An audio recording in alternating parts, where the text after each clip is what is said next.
Sungguh Allah sangat ridho ketika seorang hamba itu makan, makan ketika sesuap nasi dia muji Allah, ketika minum seteguk nasi dia muji Allah. Itu kalau orang diridhoni Allah itu wali betul. Itu untuk jadi wali itu gampang. Kamu makan ridho, kamu ninjak buminya Allah ridho seneng, kamu hidup keseharian aman seneng. Nah ini supaya sampean kita semua ngaji betapa panduan Rasulullah untuk menggapai ridho Allah itu banyak yang keseharian sekali. Saking kesehariannya banyak dalam hadis dan itu sahih. Nabi menyebut hal-hal yang keseharian. Hatta ma tas'alu fi imra'atika, kamu punya uang kemudian istri kamu bisa makan itu ibadah. Bahkan sebagian ibadah itu dicontohkan Nabi yang akhirnya diprotes sahabat. Yaitu wa fi buti ahadikum sedekah, kamu menggauli istri kamu itu ya sedekah. Sampai sahabat bilang yang benar ya Rasulullah.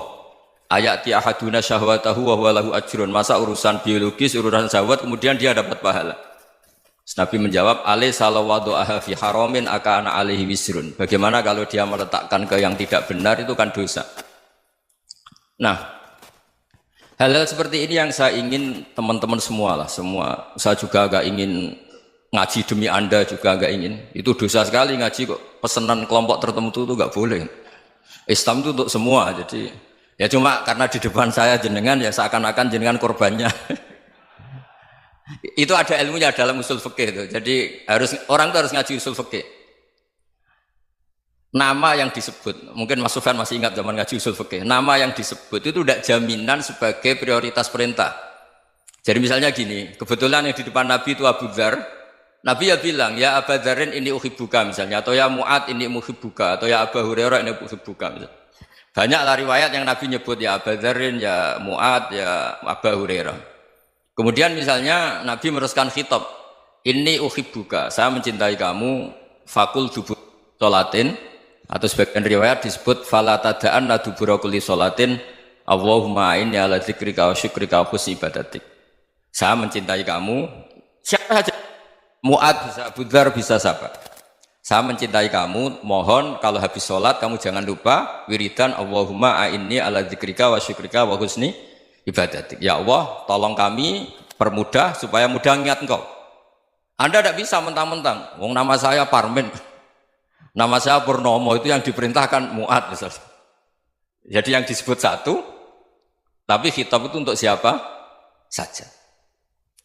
Saya teruskan. Jadi saya mohon semua kita melakukan kebaikan itu, kalau dalam kaidah fikih disebut al-yakin la yuzalu bisyak. Banyak kebaikan yang kebenarannya itu 100%. Tidak punya efek samping ke pihak lain, ke kelompok lain, ke komunitas lain. Itu tadi misalnya Anda makan, dan itu murah sekali, hanya butuh satu piring. Setiap punyaan kamu muji Allah, setiap minum kamu muji Allah. Itu redaksinya Rasulullah SAW disebut, Allah sangat ridho ketika seorang hamba makan, kemudian dia memuji Allah. Atau minum, kemudian dia muji Allah. Logikanya gampang, negara seperti ini yang kamu harapkan bentuknya kayak apa, mertua, ipar, komunitas, tetangga, itu nyata terjadi itu kan belum pasti. Sementara yang mesti terjadi adalah kamu butuh makan, kalau tidak mati. Butuh minum, kalau tidak mati. Butuh bumi yang nyaman ditempati, kalau tidak kita juga mati. Sebab itu Allah kalau menyebut nikmatnya itu hal-hal yang keseharian. Alladzi at'amahum min ju'. Allah itu siapa? Allah itu yang menciptakan kamu bisa makan. Tidak berlebihan, Allah itu yang menciptakan kondisi sosial itu ideal. Zaman Nabi itu ya ada orang munafik. Orang-orang pilihan Allah itu juga diuji orang sekelilingnya yang macam-macam. Semua diuji sesuai konteks zaman dan waktu. Nah, tapi ada ibadah-ibadah yang selalu disarankan Nabi. Sampai Nabi itu pernah ditanya, ayul islami khairun ya Rasulullah, Islam terbaik itu gimana? Jawaban Nabi itu unik. It'amut to'am, Islam terbaik itu ya makan-makan, santai-santai. Ketika Allah menyebut beberapa kebaikan, falak tahamal akobah, wa ma adrokan apa? Mal akobah. Terusannya apa? Fakku rokobah. Terusannya apa? Au it'amun fiyaumin di masubaya. Atau acara makan-makan itu juga Islam. Kenapa? Ya bayangkan kalau tidak ada makanan, kita mati kan? Kondisi sosial tidak ideal itu Anda masih gak apa-apa, tapi kalau Anda tidak makan, Anda tidak minum, kamu punya istri cerewet masih bisa hidup, punya mertua cerewet masih bisa hidup, tapi kalau tidak makan bisa mati. Berarti penting mana istri sama makan? Penting mana? Makan. Semoga istri Anda dengar, nanti kamu disuruh makan tapi pulang deh. Itu kalau dibahasakan makan masih memahami. Penting mana nasi satu piring dengan istri. Nggak ada nasi mati, nggak ada istri belum mati. Penting mana? Gak berani jawab kan? Nah, ternyata Anda ada garang kan di depan istri. Jadi saya mohonlah, mungkin Mas Sufyan Sauri tadi yang bisa bantulah. Teman-teman tuh ngaji yang keseharian saja. Karena kita nyari ridha Allah itu berdasar firman Allah. Dan firman Allah itu menyebut keseharian tuh riang, gampang. Yaitu tadi misalnya wa min ayatihi manamukum billaili wan nahar. Termasuk ayat-ayat Allah itu kamu tidur. Maka dulu itu ada guyonan, ada tokoh Mu'tazilah, kelompok dalam Islam yang berpikir manusia itu bisa menentukan ikhtiarnya sendiri. Karena saya bisa duduk, ingin duduk, ingin berdiri, berdiri. Karena kelompok ini nggak terima kalau semua kehendak Allah, nanti bagaimana kalau semua kehendak Allah kok ada hisab ya, ada sanksi. Lucunya itu dia akhirnya, ini cerita ya, mencintai seorang perempuan, cantik sekali. Dan itu dia menjadi ahli sunnah itu oleh hal-hal yang sepele.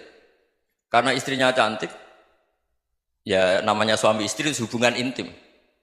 Terus ditanya, Mas, masih ingin lagi? Masih. Silahkan diulang lagi. Wah ya tidak bisa. Katanya manusia bisa menentukan yang diinginkan. Itu tobat itu.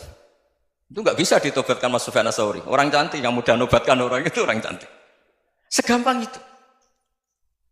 Akhirnya kita tahu, makanya kalau dalam kitab Hikam itu disebut al-aqil mayyakul madza yaf'alu wa hubi wal ghafil mayyakul madza af'al.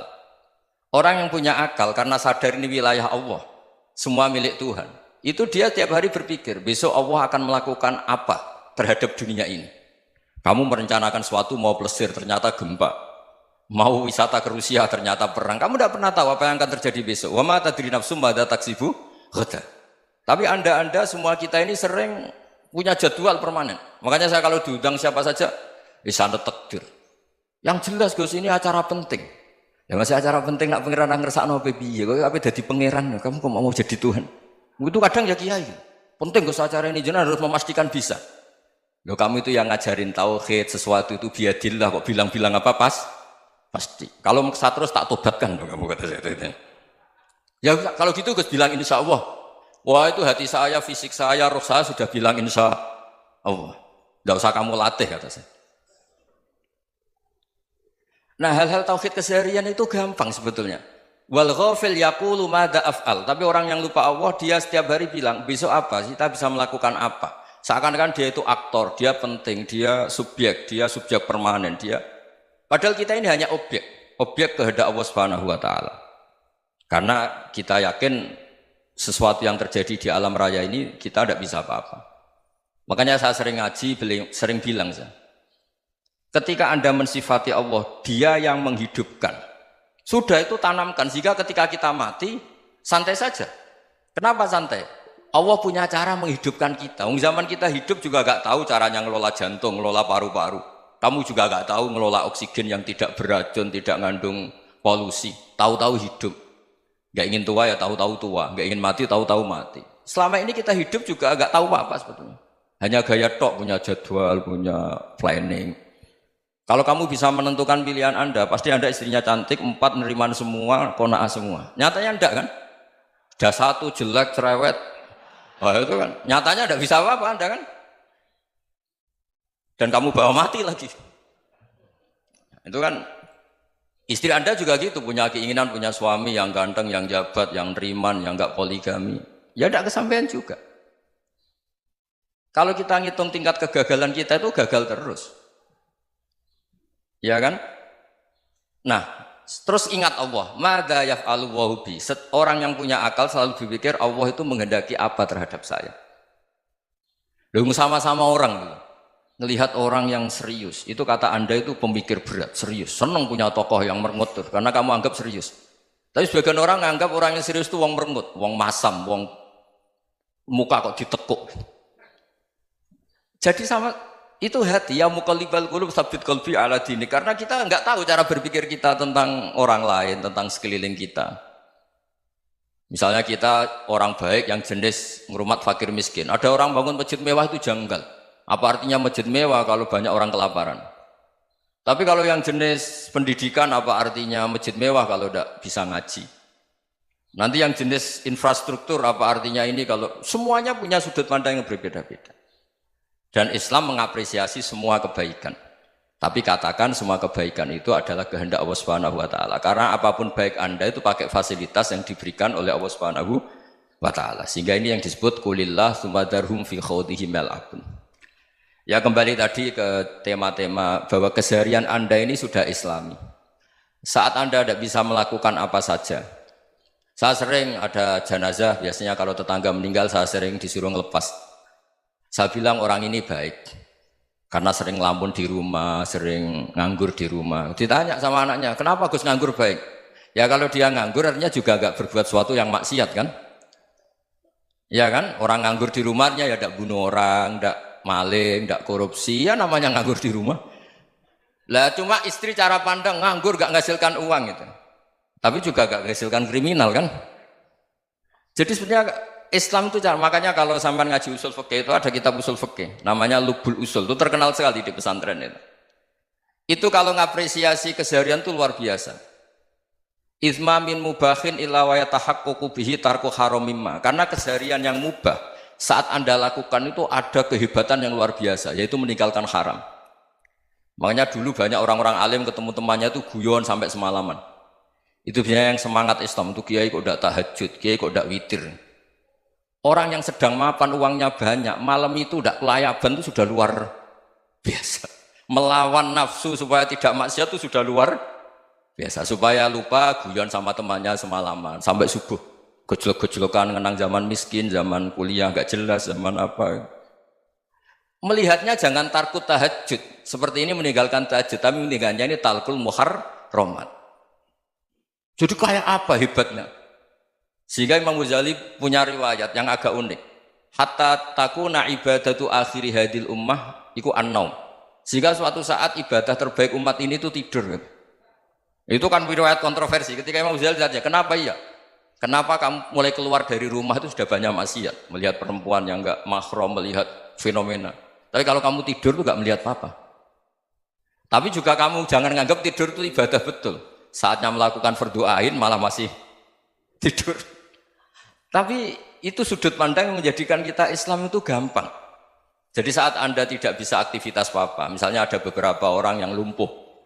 Lumpuh itu memang nggak bisa Jumatan, nggak bisa ibadah, tapi dia juga nggak bisa maksiat. Tidur itu memang Anda saat itu tidak bisa tahajud, tidak bisa witir, tapi saat itu ada zina, ada maling, tidak gosipkan orang, tidak bully orang, tidak menanamkan kebencian, tidak hasud. Sehingga tidur menurut Allah Ta'ala wa min ayatihi manamukum billaili apa? Wan-nahar. Karena di tidur itu selain ada unsur istirahat, jaga stamina, juga ada unsur meninggalkan beberapa keburukan. Nah saya mohon ibadah yang keseharian ini kita jaga. Supaya kita semua baca ayat itu fasih. Fasih itu tertanam di hati. Allah itu siapa? Alladzi at'amahum min ju'i wa amanahum min khauf. Dan Allah kalau cerita di Quran itu anna sababnal ma'a sabba tsumma syaqqaqnal ardha wa syaqqa fa ambatna fiha habba wa inaba wa qadba wa zaituna wa nakhla wa hadaika hulba. Kamu tahu saya ini siapa kata Allah? Saya ini adalah Tuhan yang menurunkan air. Kemudian ada tanaman banyak.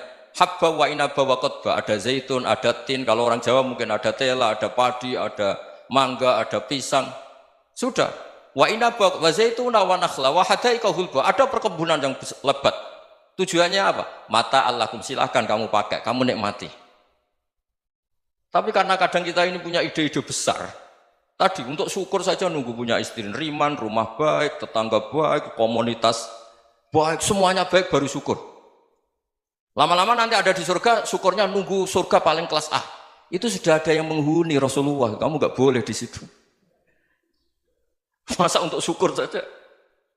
Repotnya Masya Allah. Jadi mohonlah Quran yang kalau Anda hafalkan juz sama itu kan ada ayat-ayat yang kayak tadi. Ya, fal yang dzuril insanu ila ta'ami. Coba lihat Apa yang kamu makan ya? Dari mana? Dan untuk mempertahankan hidup kamu keseharian. Jadi jangan kira ibadah itu harus membentuk komunitas yang versi Anda. Ibadah itu harus yang hal yang mulu-mulu. Kesehariannya Anda alami. Loh ini saya tidak bikin-bikin. Saya ngaji bukan karena berdasar pesanan.